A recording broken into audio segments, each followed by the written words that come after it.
Creo que ayuda, ¿no? Nosotros en Brasil tenemos.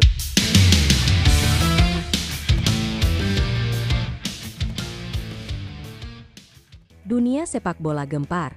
Ronaldinho sampai geleng-geleng kepala usai tahu tiket uji coba timnas Indonesia melawan Kuwait dan Lebanon ludes hanya dalam hitungan jam. Katanya ini benar-benar di luar nalar dan tak pernah ia temui di negara manapun. Sebelum kita lanjut ke pembahasan seru tentang timnas, yuk ringankan jari kalian untuk menekan tombol like dan subscribe. Dukungan kecil dari kalian sangat berarti besar untuk channel ini. Fenomena sepak bola Indonesia memang tidak pernah berhenti mengejutkan dunia. Baru-baru ini kabar mengenai tiket laga uji coba internasional timnas Indonesia melawan Kuwait dan Lebanon yang habis terjual dalam hitungan jam kembali jadi perbincangan hangat. Bukan hanya di tanah air, tapi juga di media internasional. Yang lebih mengejutkan lagi, legenda Brasil Ronaldinho sampai ikut buka suara. Mantan pemain terbaik dunia FIFA ini terang-terangan mengaku tidak percaya dengan apa yang terjadi di Indonesia. Baginya, antusiasme yang diperlihatkan supporter Garuda benar-benar di luar nalar dan belum pernah ia saksikan di negara lain. Menurut Ronaldinho, biasanya pertandingan uji coba hanya mengisi setengah stadion saja. Tetapi di Indonesia justru sebaliknya. Tiket ludes hanya dalam beberapa jam, bahkan lebih cepat dari penjualan tiket konser artis dunia. Hal ini membuat Ronaldinho sampai geleng-geleng kepala. Ia menegaskan bahwa atmosfer di Indonesia berbeda. Kalau di negara-negara lain hanya laga besar yang menarik perhatian, maka di Indonesia bahkan laga uji coba sekalipun bisa menjadi pesta akbar. Ronaldinho menambahkan, hal seperti ini jarang ditemukan, bahkan di Brasil. Ronaldinho juga mengenang momen saat ia pernah tampil dalam sebuah laga eksibisi di Indonesia beberapa tahun lalu. Ia sudah tahu kalau masyarakat Indonesia gila bola. Tapi yang terjadi kali ini menurutnya berada di level yang benar-benar berbeda. Ia menyebut sepak bola sudah menjadi bagian dari kehidupan masyarakat Indonesia. Bahkan seperti agama, komentar Ronaldinho ini langsung viral. Banyak media internasional yang mengutip pernyataannya. Media Eropa sampai menuliskan bahwa apa yang terjadi di Indonesia tidak bisa ditemukan bahkan di Spanyol atau Italia sekalipun. Hal ini tentu semakin membuat dunia melirik Indonesia. Tak hanya soal tiket, atmosfer di stadion juga jadi sorotan.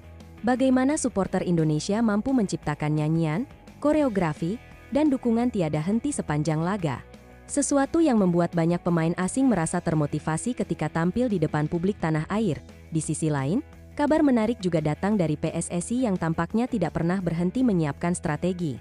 Setelah Mauro Zylstra yang proses naturalisasinya berjalan lancar, kini federasi dikabarkan sedang mengincar 3 nama baru dari klub-klub top Eropa. Nama pertama adalah Jenson Seelt, pemain yang kini membela Sunderland di Premier League. Bek muda ini punya darah Indonesia dari Ambon dan dikenal sebagai bek tengah modern dengan fisik menjulang. Debutnya di Liga Inggris bahkan langsung mencuri perhatian. Kemudian ada Dean Zumberger, striker berusia 23 tahun yang kini bermain di VVV Venlo. Posturnya yang tinggi besar membuatnya menjadi ancaman nyata di kotak penalti. Statistik duel udaranya yang tinggi menjadi modal besar untuk memperkuat lini depan Garuda. Nama ketiga adalah Tristan Goejer, pemain muda Jong Ajax yang bisa bermain di berbagai posisi. Fleksibilitasnya membuat ia menjadi aset penting untuk tim yang membutuhkan kedalaman skuad. Sosok serba bisa seperti ini akan sangat berguna bagi pelatih. Langkah PSSI ini jelas bukan main-main. Targetnya adalah membangun tim nasional yang bukan hanya kuat di ASEAN, tetapi juga mampu bersaing di level Asia. Dengan kombinasi pemain keturunan yang berkarier di Eropa dan talenta lokal, Indonesia benar-benar berpeluang naik kelas. Tentu saja rencana ini memunculkan pro kontra. Ada yang setuju dengan naturalisasi karena bisa langsung meningkatkan kualitas tim. Tapi ada pula yang khawatir hal ini bisa menutup kesempatan pemain lokal. Namun pada akhirnya, kompetisi sehat justru akan membuat semua pemain bekerja lebih keras. Jika semua berjalan mulus, bayangkan saja betapa menakutkannya skuad Indonesia. Lini belakang diisi oleh Jenson Seelt dan Justin Hubner. Lini depan diperkuat Dean Zumberger, Rafael Struijk, hingga Jens Raven. Lalu ada Tristan yang bisa menutup berbagai posisi sesuai kebutuhan tim. Sementara itu, fokus lain juga tertuju pada timnas U23 yang akan menghadapi kualifikasi Piala Asia U23. Indonesia tergabung dengan Korea Selatan, Makau, dan Laos. Hanya juara grup yang bisa lolos otomatis. Ini jelas bukan tugas mudah. Pelatih Gerald Van den Burg membutuhkan tambahan kekuatan. Dan disinilah peran pemain naturalisasi muda menjadi penting. Nama-nama seperti Rafael Struijk, Jens Raven, hingga Mauro Zylstra diproyeksikan menjadi tumpuan utama di lini depan. Rafael Struijk sudah terbukti di level Asia ketika mencetak gol penting melawan Korea Selatan U23 sebelumnya. Raven juga tampil tajam di ajang ASEAN Cup U23. Sedangkan Mauro Zylstra dikenal sebagai penyerang cerdas dengan insting gol tinggi.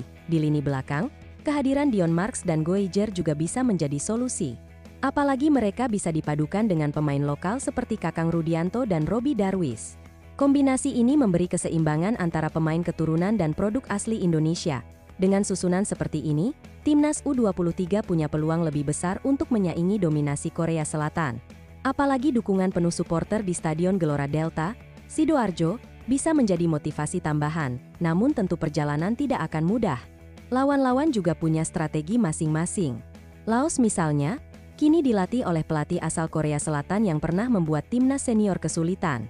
Mereka tidak bisa diremehkan begitu saja. Jika Garuda Muda bisa memanfaatkan kekuatan penuh, peluang untuk mencetak sejarah terbuka lebar. Tiket ke Piala Asia U23 bukan sekadar mimpi, melainkan target realistis yang bisa dicapai. Kombinasi talenta muda lokal dan naturalisasi ini juga penting untuk regenerasi jangka panjang.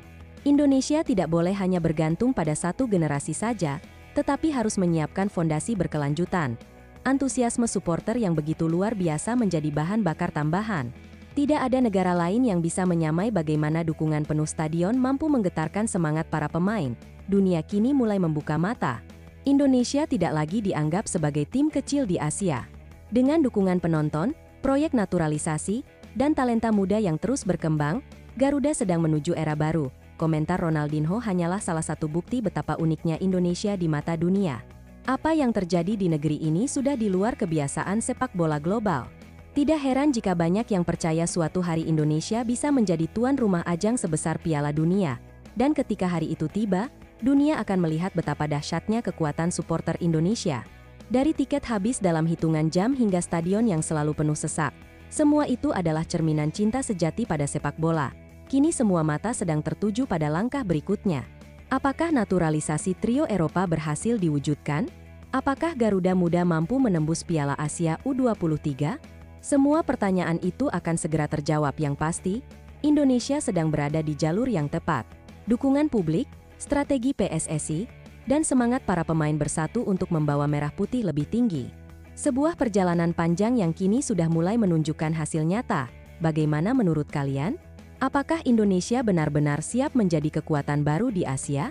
Tulis pendapat kalian di kolom komentar, karena diskusi dari kalian selalu menarik untuk dibahas. Jika kalian suka dengan video ini, jangan lupa tekan tombol like dan bagikan ke teman-teman kalian agar makin banyak yang tahu kabar terbaru seputar Timnas Indonesia. Terima kasih sudah menonton sampai akhir. Sampai jumpa di video berikutnya dengan berita-berita terupdate lainnya. Wassalamualaikum warahmatullahi wabarakatuh.